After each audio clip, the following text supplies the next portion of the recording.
Jason.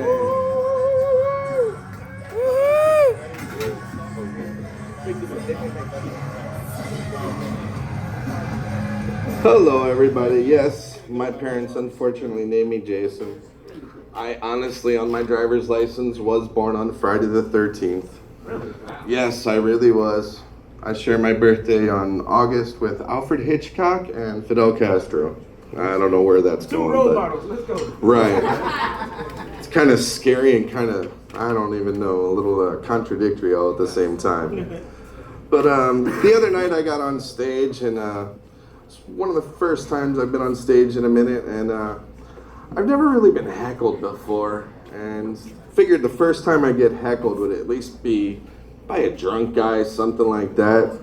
The next thing I know, I'm getting heckled by a freaking screaming baby. How do you fix that? You can't do anything back, you can't talk to him. When I say this kid's screaming, he's screaming like he's trying out for Satan's choir. Like the kid's literally like, I just came out of the womb. Can you put me back in there and realize what life's all about? It was not a good night. I realized I'm at the steakhouse performing. This little kid just came up into the steakhouse, literally performed a coup on my act. Literally just destroyed my whole set. Hey, that's when I realized, maybe being a parent isn't necessarily the thing some people are cut out for. That kids can literally, it's not about diapers and trauma. They can destroy an evening before they even start and anybody even gets out there just by screaming. So, hey, I don't know. Some people, it's for kids, some people it's not. But speaking of kids, when I was a kid, I can't say I was a dumb kid, not really a gullible kid. Maybe I was more too smart for my own good. And I heard there was these Jehovah's Witnesses, and I was like, Jehovah's Witnesses? Is there this guy Jehovah? And he like was responsible for a plane accident, a train accident, something like that. I didn't know. And I figured maybe they all had to get together, kind of like Alcoholics Anonymous type deal, and literally they all had a case of post-traumatic stress syndrome, and that's what they had witnessed, and literally, hey, that's what Jehovah's Witnesses are. The really bad part was, I thought the NAACP stood for the National Association Against Colored People. Little did I know it was for the colored people. Just imagine what I thought about the Salvation Army. We'll leave that for next time.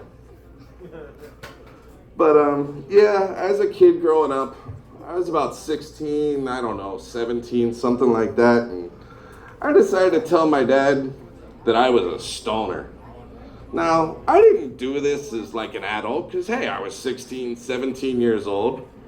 I did this like a totally emotionally repressed stoner Indiana Jones. So I'm down in my grandparents' basement, and I'm looking through some old boxes, and all of a sudden I stumble upon something I see in my adolescent mind I know is something cool. It's my dad's old pipe. So I take this pipe, clean it up as much as you can clean up a pipe, stick a new screen in it, right? And I stick some fresh 1990s at the time weed in there, not some 1970s shit. Because you know that 1970s shit, just like the pipe, probably came with like, I don't know, a Pink Floyd mix CD or at that time a tape, right? That's the type of weed and pipe that was probably in there at that point. So I stuck this fresh weed in there. Next thing you know, a couple days later, my dad and I are hanging out. I hand this to my dad all casual like, hey, look what I found in your parents' basement. Next thing you know, my dad looks at the pipe, looks at me, looks at the pipe, kind of gets all nostalgic in that teary-eyed little moment that dads have, but they don't want to quite cry. My dad opens up the pipe because, you know, it's a Swiss Army knife, like a Bad Decision pipe from back in the day. And all of a sudden he looks and he sees there's some weed in there. And he's like, wait a minute. This isn't some weed from 1970. This is new weed. That's when my dad looked at me. I looked back at my dad. He knew. I knew. We both knew. I was a stoner. This was a family bonding moment. This was a father-son moment. We didn't say anything. This is my dad got a little teary-eyed at that point. Of course, at that point, you know what we had to do? We smoked it. We got the munchies, we barbecued, and we watched MASH like real men. Have a good night, guys. That's my time.